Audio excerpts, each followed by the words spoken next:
So whenever I talk about bringing on new debt, I'm not talking about debt that I'm going to have to pay for. I'm bringing on debt that other people, my tenants, my properties, are going to pay for me.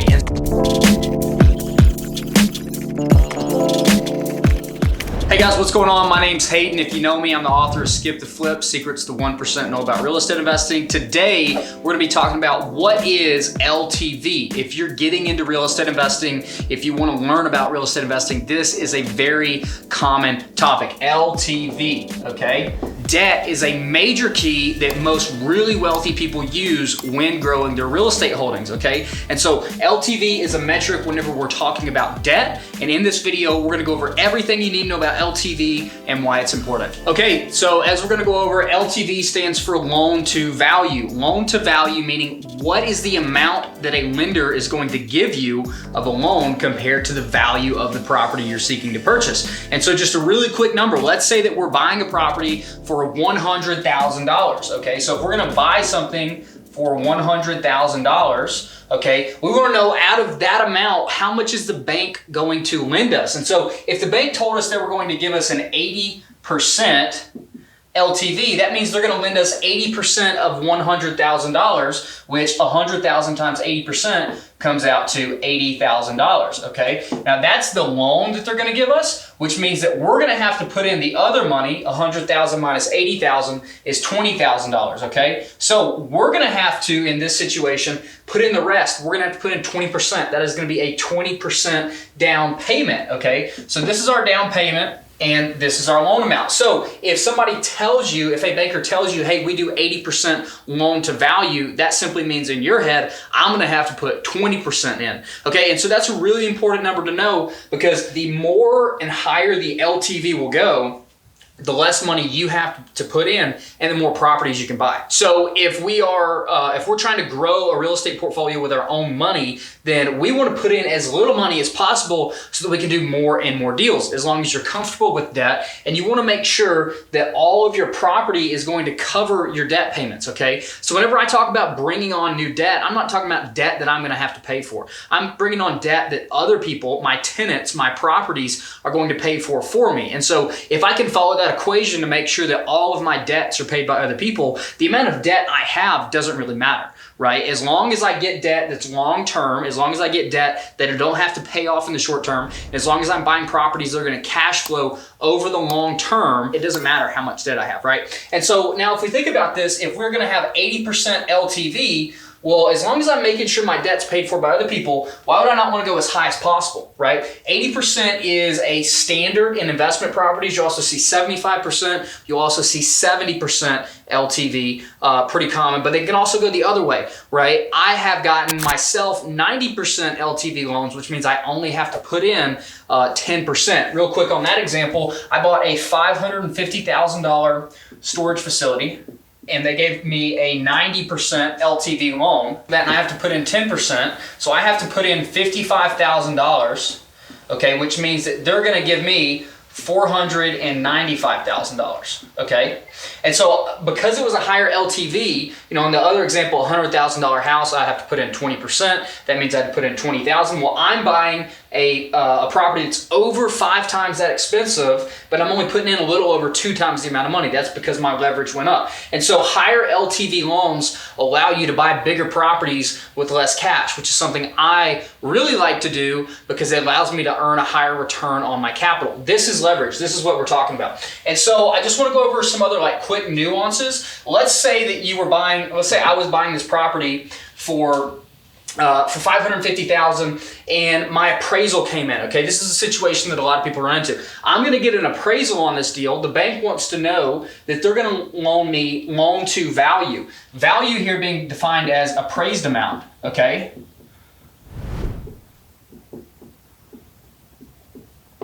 And so the appraised amount here is by a third party. That is from a third party appraiser. That's a person that I have to hire to come in and tell me and the bank how much this property is worth. Now, let's say that I have an agreement with the owner of this property to buy it for $550,000, but the bank appraisal comes back at, let's say instead of $550,000, let's say the appraisal comes back at only $500,000. Okay, so let's say that comes back at 500,000, which leaves me short. And so the bank is going to tell you in all circumstances, they will lend you 80% or 90% in this case, LTV, the appraised amount or purchase price, whichever is lower. Okay, so in this situation, $500,000, they're going to lend me 90% of $500,000, right? Which comes out to $450,000.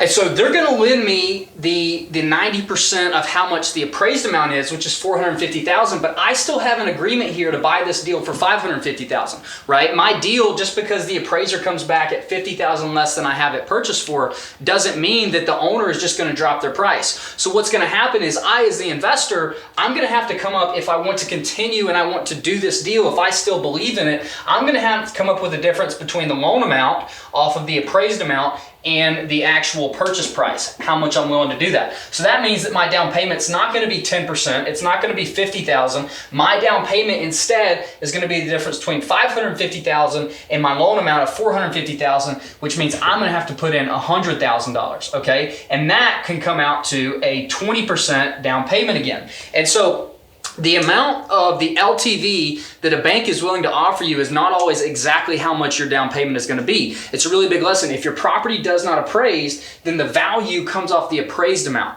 right? It is when I say does not appraise, meaning the value that the third party tells you does not come in at the amount that you're saying you're going to buy this for. So this obviously can be really, really bad if it comes back the opposite way. Now, let's talk real quick about what happens if it goes the other way, okay? So let's use a green marker here. And let's say that the third-party appraiser comes back and says this deal is worth $600,000. Okay, so they're saying the appraised amount is $600,000, and the bank is going to give me 10% of the appraised amount or purchase price, whichever is lower. And so you may be thinking, wow, that's awesome. They appraised at $600,000. They're going to give you 10% of that. So they're going to give you, or you're only going to put in 10% of that. They're going to give you 90% of that amount, which would come out to $540,000. Would be 90%. And so, wow, okay, I'm buying it for $550,000. They're going to give me a $540,000 loan, which means I'm only going to have to put in $10,000, right? Well, absolutely not. That is not the way it works out. They're going to give you whichever is lower. And the reason that they're going to do that is they want you to have some skin in the game. If you were buying a property, we could all manipulate prices to pay people more than it's worth in order to get, or less than it's worth in order to get zero money down. And they don't want that happening. They want to make sure we are always putting our own money into the deal, okay? And so whenever it comes to LTV, it's about appraised amount, purchase price, whichever is lower. And so we really have three different ways this could go. We could say the appraisal comes in at the amount we're going to buy it for, the appraisal comes in less, or the appraisal comes in more. In either scenario, we're either going to have to put 10% down or more than 10%. We're never going to go less than 10% for the LTV that they tell us. Now, I'm going to erase this real quick and I'm going to write some stuff about LTC and how LTC differs from LTV. All right, so now let's talk about what LTC is. LTC stands for loan to cost. Cost being different than value, okay? And so you may hear some lenders say LTC/LTV, and they mean those interchangeably, okay? Some may say LTC, and that may mean different than LTV. So what LTC stands for is loan to cost. And so let's go back to the example of the storage units I was talking about that I bought for $550,000. Well, I had $10,000 of closing costs on there between the appraisal I had to pay for, between attorney's fees and things like that, transfer taxes. And then I also put $20,000 of improvements into this property. And so I had a total cost not of $550,000, but $580,000. Okay, and so if my lender had told me, "Hey, we'll do 90% LTC," what that would have told me is that they would have also financed these expenses out of pocket, right? They would have told me that, hey, we will also cover 90% of these. And so for the loan that they would have given me, they would have also given me at 90%, they would have given me a $9,000 of additional loan here. And they would have given me $18,000 of additional loan here, which would have netted me an additional $27,000 of loan. And so that's really powerful because, again, if I can make sure that my property covers my debt payments, then I don't want to come out of this money out of pocket. Otherwise, I would have had to, and let's just say the property appraised for 550, then I would have put 55,000 down for my standard 10%, and then I would have had to do the extra $30,000 if it was just LTV, right? Which means I would have had to put down a total of $85,000. So I'm gonna do 85,000 divided by 580,000, which would have given me essentially a 14.6% down payment, not the 10%, almost up from 10 to almost 15% in my down payment on this project. And so obviously, again, I wanna have as little cash in a deal as possible. This deal is worth over $1 million now. So I felt very strongly that I would raise the value and I could borrow all the money I wanted to. Now, let's talk real quick about a as-is appraisal versus a as-completed appraisal. Okay, so whenever you're looking at appraisals, there's a lot of different numbers in these appraisal reports. They can sometimes be 60, 70, 100 pages long, depending on the property type and who actually appraises it. But really, within the first couple of pages, they're gonna give you a couple different metrics to look at.